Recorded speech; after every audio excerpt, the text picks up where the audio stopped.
Hi hello everyone welcome to Disha TVS. ఈరోజు నిజంగానే special guest ఉన్నారు. ఎందుకంటే మనం రెగ్యులర్గా మేడంని చూస్తూనే ఉంటాం.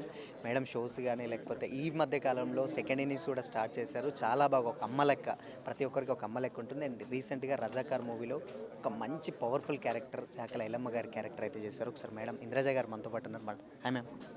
నమస్తే. నమస్తే అమ్మ. నిండుదనంగా నిజంగా అమ్మని చూసినట్లే ఉంటుంది. ఎలా ఉన్నారు ఫస్ట్ ఆఫ్ ఆల్? చాలా బాగున్నాను. మీరెలా ఉన్నారు? నేను చాలా బాగున్నానమ్మా. అండ్ ఇంకోటి ఏంటంటే క్యారెక్టర్ ఆల్రెడీ రజాకార్లో చూసాం. బేసిక్గా ఎవరికైనా మేము బయట డిస్కస్ చేసుకుంటే ఇలాంటి ఒక క్యారెక్టర్ మీరు చేయడానికి అసలు ఎలా ఫీల్ అయ్యారండి? అంత powerful character.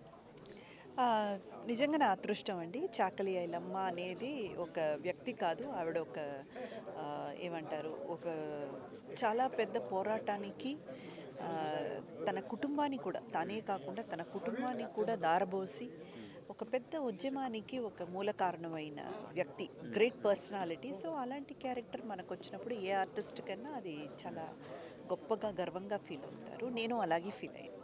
And first of all అంటే చాలామంది అంటే ఆ విరోచిత పోరాటాలు అందరికీ తెలిసినాయి. మీ దగ్గరకు వచ్చినప్పుడు ఈ క్యారెక్టర్ మీరు చేస్తున్నప్పుడు అసలు మీ ఫీలింగ్ ఏంటి మేడం అసలుకి? అంటే మీరు ప్రీ రిలీజ్ ఈవెంట్లో కానీ లేకపోతే కొన్ని షోస్లలో చెప్పారు, నేను అసలు ఆ క్యారెక్టర్ చూసి ఒక యాజ్ ఎ లేడీగా చాలా ప్రౌడ్గా ఫీల్ అవుతున్నాను అని అంతే. చెప్పారు. కరెక్ట్ అండి. కరెక్ట్. ఎందుకంటే కొన్ని క్యారెక్టర్స్ మనం చేసినప్పుడు ఆ ప్రభావం మనలో కూడా ఉండిపోతుందండి. ఆ క్యారెక్టర్ చేసి ఫినిష్ చేసిన తర్వాత కూడా ఆ ప్రభావం అనేది మనలో ఉండిపోతుంది. సో ఒక వీరనారిగా ఆవిడ చాకలి ఐలమ్మ ఆవిడ ఏం చేసిందని తెలుసుకున్నప్పుడు ఆ క్యారెక్టర్ మనం కూడా ప్లే చేసినప్పుడు తప్పకుండా మనలో కూడా కొన్ని మార్పులు వస్తాయి. నాలో కూడా కొన్ని మార్పులు వచ్చాయి.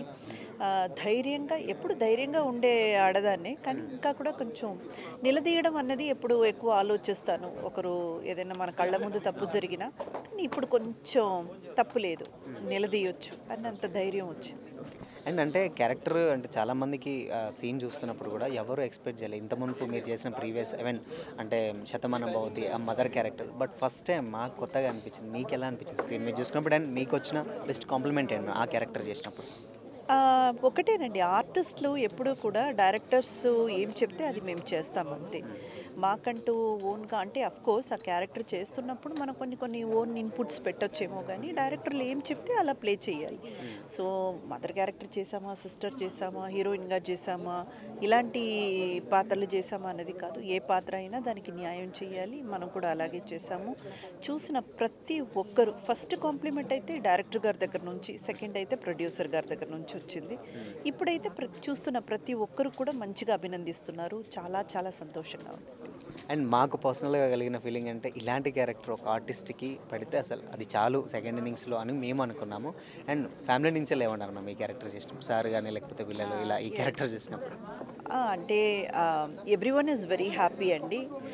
ఒకటే ఏంటంటే ఈ సి ఫర్ అన్ ఆర్టిస్ట్ ఆ క్యారెక్టర్ చేసేంత వరకు, చేసిన తర్వాత అది మనం ఆడియన్స్ ముందు పెడుతున్నాము, వాళ్ళు దాన్ని ఎలా రిసీవ్ చేసుకుంటున్నారు అన్న దాని మీద ఉంటుంది.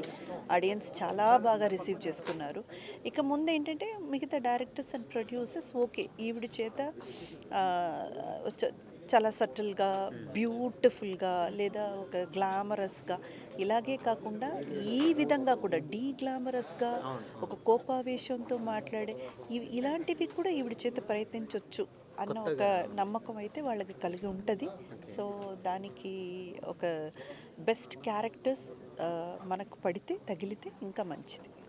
సో ఫ్యూచర్ ప్రాజెక్ట్స్ అని చెప్తున్నాను ప్రజెంట్ ఇప్పుడు. ఒక 2-3 మూవీస్ అయితే ఉన్నాయండి. అది వాళ్ళంతట వాళ్ళుగా చెప్తేనే బెటర్. ఎందుకంటే ఇది మనం రివీల్ చేయడం బాగోదు. సో అదైతే జరుగుతున్నాయి. అండ్ ఈచ్ అండ్ ఎవ్రీ ప్రాజెక్ట్లో కూడా డిఫరెంట్ రోల్స్ ప్లే చేస్తున్నాను. ఇప్పుడైతే ఇమ్మీడియట్ నెక్స్ట్ రిలీజ్కి రాబోతున్నది మారుతి నగర్ సుబ్రహ్మణ్యం.